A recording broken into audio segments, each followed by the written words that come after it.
Hello Rod, hello YouTube lands. Right, first off, I can't review this book. I can't really, because I'm not a long time reader of it. I've only got the last two. And that's just because of Joker's daughter on the front there. There you go, it's time for the Joker's daughter. Number 24. So yeah, I'm not the best person to review this book. If you want to get a decent review of this one of Catwoman 24, you're best looking at videos for someone who's been reading this book long term. At least 10 issues I'll suggest. What I'll do is I'll just go through a few things in the book that I liked, really. That's all I can do. The book's been written by a lady called Anne Nocenti, and you really get that feminine touch throughout the book. You can tell it's been written by a woman. It's got it's not a bad thing, you know, just a lot different to, especially the Conan books that I always talk about. It's got like this soft, playful humour about it. Even when someone's getting punched in the face, you don't get like a sense of real violence, danger, and threat. It's all kind of funny and impressioning. So it's like, you know, the feminine touch to it, which is all right, you know. Right, it's the beginning of the book. Starts off with a bang. I'll give you some of the artwork. Even Joker's daughter doesn't come across as particularly threatening in this book. She's got a Joker's face elastic banded on her ears, but even then she just doesn't come across as too threatening. She's just a bit funny, really. That's all. And what's happening in the book is there's a battle going on under, I'm probably getting this all wrong, under Gotham City for control. There's different groups.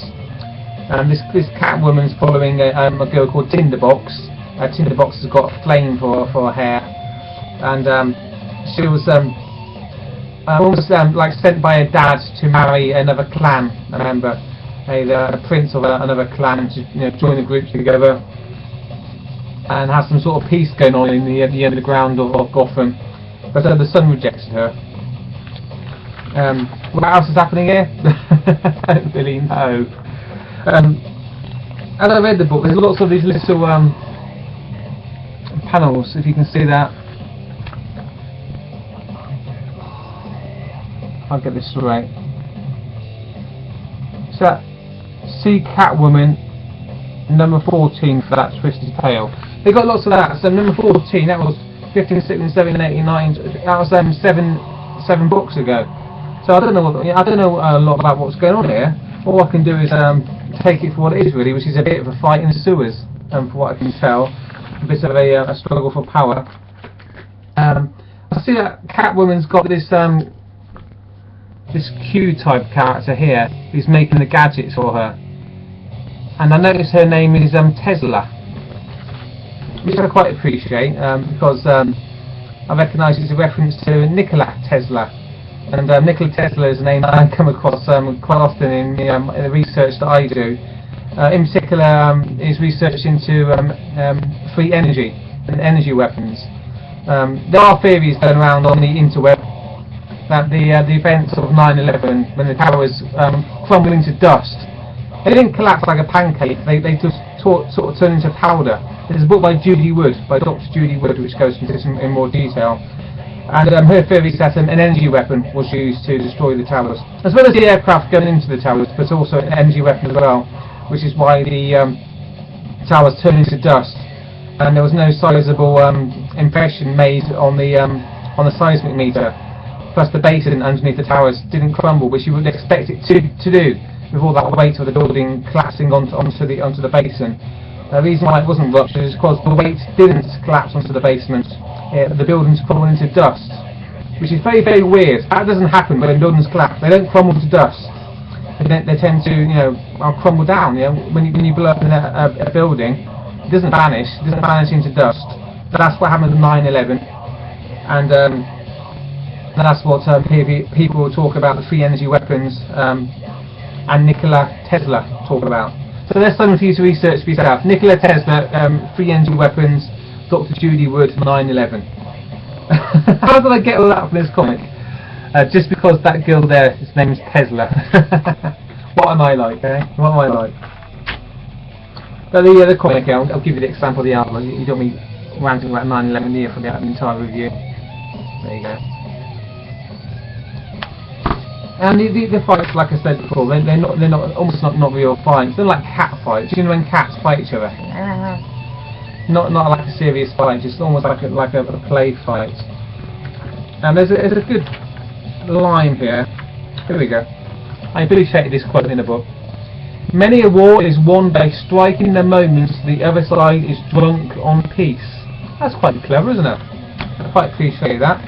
So the writer is a clever lady. It's Anne Nocenti. Even though I don't totally understand what's going on in this book. And there's another scene that I quite liked at the end. Joker's daughter, she's got an evil scheme to flood the underground. And when she's flooding the underground, she realises that a cat's out of the protected area where she's sat, and she's going, my cat! Oh no, my cat! So see what I mean? It's very feminine. It's kind of silly and it's kind of funny, and there's no real threat there. This evil woman is worried about her cat.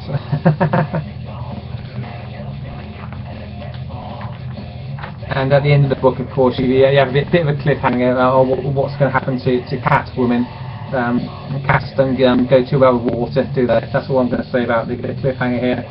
And the girl that Joker's daughter was hanging around with, this tinderbox, perhaps she isn't quite as dumb as she was pretending to be. That's all I can say about the book, really. The artwork, I give it a 7.5 out of 10. The book itself, I'll probably give also give a 7.5 out of 10.